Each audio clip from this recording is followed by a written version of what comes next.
अब आज की सबसे बड़ी राजनीतिक और शैक्षिक बहस अब केवल चुनाव आयोग या वोटर लिस्ट तक सीमित नहीं रही है, बल्कि सीधे देश की स्कूली किताबों तक पहुंच गई।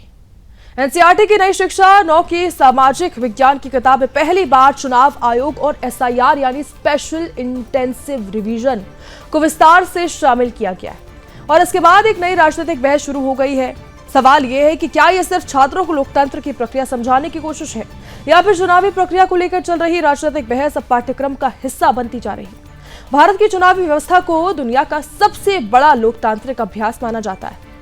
अब इसी व्यवस्था को समझाने के लिए एनसीईआरटी के अपनी कई नई कक्षा 9 की सामाजिक जो विज्ञान है उसकी पुस्तक में चुनाव आयोग की भूमिका को विस्तार से शामिल किया गया है। किताब में चुनाव आयोग को एक स्वतंत्र और निष्पक्ष जो संवैधानिक संस्था है वो बताया गया है, जिसका सबसे बड़ा दायित्व ये सुनिश्चित करना है कि देश में हर चुनाव पारदर्शी तरीके से हो, निष्पक्ष हो।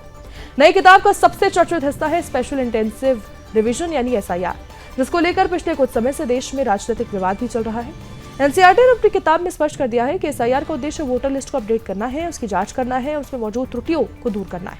ताकि कोई भी पात्र नागरिक मतदान के अधिकारों से दूर न रह पाए, कोई भी अपात्र व्यक्ति मतदाता सूची में शामिल न हो सके।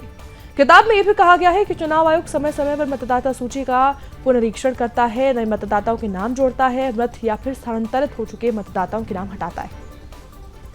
और पूरी प्रक्रिया के दौरान दावे और आपत्तियों का भी निपटारा करता है। यानी एसआईआर को चुनावी प्रक्रिया की पारदर्शिता बनाए रखने का एक महत्वपूर्ण प्रशासनिक कदम भी बताया गया है। एनसीईआरटी के केवल एसआईआर ही नहीं बल्कि भारतीय चुनाव प्रणाली के कई अन्य महत्वपूर्ण पहलू हैं उनको भी विस्तार से समझाया है, जैसे कि इलेक्ट्रॉनिक वोटिंग मशीन यानी ईवीएम, वीवीपैट, आदर्श आचार संहिता, मतदाता जागरूकता अभियान और चुनाव आयोग की संवैधानिक शक्तियां। किताब में यह भी बताया गया है कि इतनी विशाल आबादी वाले देश में निष्पक्ष चुनाव कराना पूरी दुनिया में एक अद्वितीय उदाहरण माना जाता है।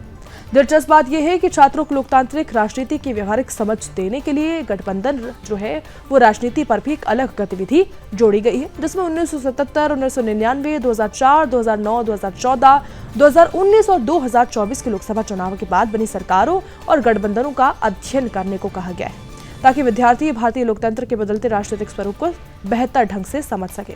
हालांकि इस नए अध्याय की एंट्री जो है वो ऐसे समझ हुई है जब विपक्ष लगातार चुनाव आयोग और एसआईआर की प्रक्रिया पर सवाल उठा रहा है, तब ये बदलाव है।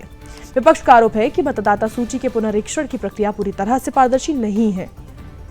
जबकि चुनाव आयोग लगातार ये कहता रहा है कि उसका उद्देश्य केवल और केवल मतदाता सूची को ज्यादा सटीक और विश्वसनीय बनाना है।